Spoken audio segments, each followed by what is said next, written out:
repercussão mundial, o artigo publicado em 11 de março pelo periódico The Lancet sobre 3 estudos que sugerem relação entre as maiores taxas de mortalidade de pacientes com a Covid-19 que apresentam comorbidades e que também fazem o uso de antihipertensivos, chamados de IECA, tais como captopril e enalapril, além dos antihipertensivos chamados de BRA, tais como a losartana. Olá, eu sou Maria Daniele, estudante do curso de farmácia da UFRN. Estou aqui hoje para falar sobre o emprego de IECA e BRA no contexto da pandemia da Covid-19. Alguns estudos em animais têm mostrado que a administração de IECA e BRA tem relação com o aumento da expressão e da atividade de uma molécula chamada ECA2 em vários órgãos, incluindo o coração e o pulmão. Dados mais recentes têm mostrado o aumento da secreção urinária de ECA2 em pacientes hipertensos tratados com olmesartana, indicando que isso também pode ocorrer em humanos. Embora não haja atualmente evidências científicas, este aumento da expressão e da atividade de ECA2 poderia teoricamente aumentar a carga viral e, consequentemente, piorar o desfecho da Covid-19, como mostrado nessa imagem. Os IECA e os BRA aumentariam a quantidade de ECA2 nas células hospedeiras, como a célula do pulmão, e o ECA2 é a proteína que se liga ao vírus, permitindo sua entrada na célula. Por essa razão, o tratamento com IECA e BRA poderia teoricamente piorar a lesão pulmonar. Em estudo publicado recentemente no Journal of Travel Medicine, os autores desenvolveram a seguinte hipótese: o uso de IECA e BRA contribui para os piores desfechos de SARS-CoV-2. Esse estudo foi realizado na China com 1.099 casos confirmados da Covid-19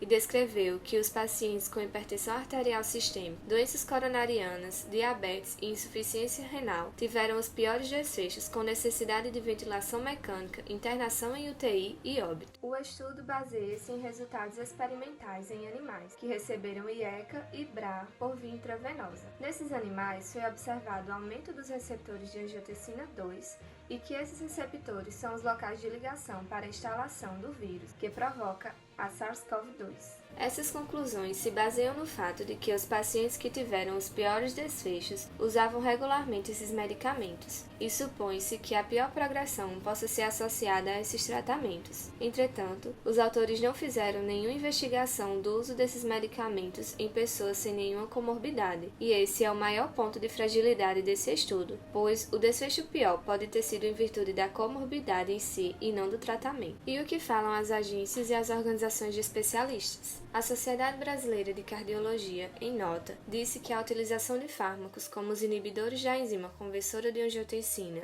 IECA, e os bloqueadores de receptores da angiotensina, BRA, assim como o uso de tiazolidinedionas e de ibuprofeno, resulta em elevação dos níveis de ECA2. Os dados disponíveis até o momento indicam que os pacientes infectados com o novo coronavírus que tenham diabetes, hipertensão ou insuficiência cardíaca e estejam em uso de IECA ou BRA devam ser acompanhados adequadamente. Em não havendo evidências definitivas a respeito da associação entre o uso desses fármacos e maior risco da doença, a Sociedade Brasileira de Cardiologia recomenda a avaliação individualizada do paciente em relação ao risco cardiovascular da suspensão dos fármacos versus o risco potencial de complicações da doença. Ou seja, a Sociedade Brasileira de Cardiologia alerta que os pacientes não devem, de forma alguma, interromper o uso de medicamentos conhecidos como inibidores da enzima conversora de angiotensina, IECA, e os bloqueadores de receptores de angiotensina, BRA, sem consultar um médico. Já o Colégio Americano de Cardiologia, a Associação Americana do Coração e a Sociedade Americana de Insuficiência Cardíaca publicaram nota em conjunto afirmando que, atualmente, não há dados experimentais ou clínicos que demonstrem resultados benéficos ou adversos do uso de inibidores da ECA e dos BRA ou de outros antagonistas do sistema renina-angiotensina-aldosterona na Covid-19 ou entre pacientes com Covid-19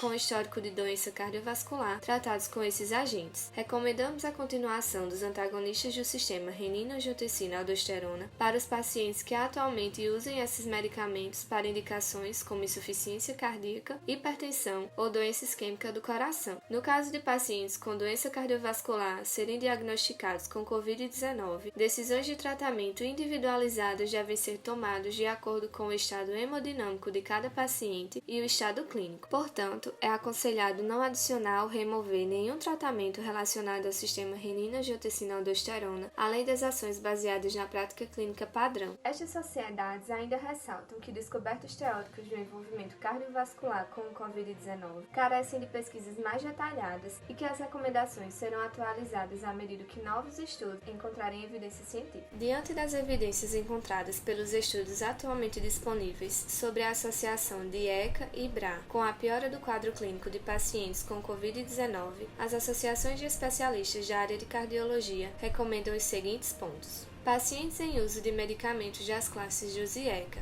captopril, enalapril, lisinopril ou BRA, losartana, valsartana ou meusartana, continuem a utilizá-lo da forma prescrita. Os profissionais da saúde devem estimular a adesão dos pacientes a fim de prevenir complicações cardiovasculares. O tratamento de pacientes que usam esses medicamentos e que venham a contrair a Covid-19 deve ser monitorado. Deve ser descontinuado apenas o tratamento daqueles pacientes com baixa taxa de filtração glomerular e, segundo decisão médica, os médicos não devem iniciar um novo tratamento com esses medicamentos quando houverem outras opções terapêuticas adequadas. Espero que esse vídeo tenha sido útil para você e espero ter esclarecido algumas dúvidas.